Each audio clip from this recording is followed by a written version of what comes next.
O símbolo do tal, sem dúvida nenhuma, é um dos principais símbolos do mundo franciscano.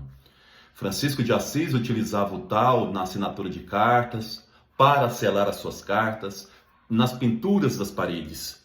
Mas antes mesmo que o mundo franciscano utilizasse esse símbolo, ele tem toda uma história no mundo judaico e também cristão. Quando nós lemos o livro de Ezequiel, no seu capítulo 9, nós vamos ver que Deus pede para que esse símbolo do tal, que era a última letra do alfabeto hebraico, fosse colocado na testa das pessoas para protegê-las do extermínio. Essa tradição depois foi retomada no livro do Apocalipse, capítulo 7, onde Deus diz que antes que o mar e a terra sejam destruídos, as pessoas deveriam ser protegidas também com símbolo na testa. Daí os cristãos passam então a pintar o tal nas catacumbas, antigos cemitérios cristãos subterrâneos. O tal, ele sempre lembrava a cruz de Cristo. Mas foi na Idade Média que o tal ganhou toda uma importância através das ordens hospitalares, ordens que cuidavam dos doentes e peregrinos. Nós vamos ver, por exemplo, a ordem de Jacopo de Altopácio, em Lucca, que usava o tal em suas roupas. Eles eram chamados de cavaleiros do tal. Também a ordem dos cônegos regulares de Santo Antônio de Vienne, que era uma ordem hospitaleira que também cuidava dos doentes e peregrinos, também utilizavam em seu hábito aí o tal.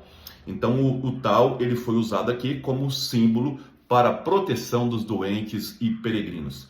Portanto, o tal ele tem duas dimensões: uma dimensão teológica de redenção, de proteção, e por outro lado, uma dimensão humanitária de cuidado para com os doentes e peregrinos.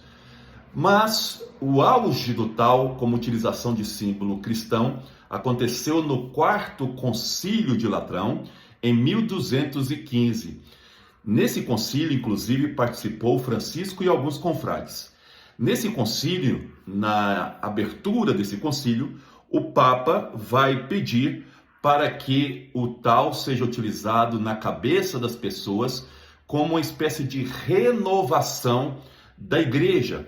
Uma igreja que vivia do luxo, uma igreja que vivia aí uma decadência. Então o Papa pediu para que fosse colocado na cabeça das pessoas o símbolo do tal como um símbolo de pureza, como símbolo de reforma. Francisco, então, vai utilizar desse símbolo, desse apelo do Papa para renovar a Igreja de Cristo.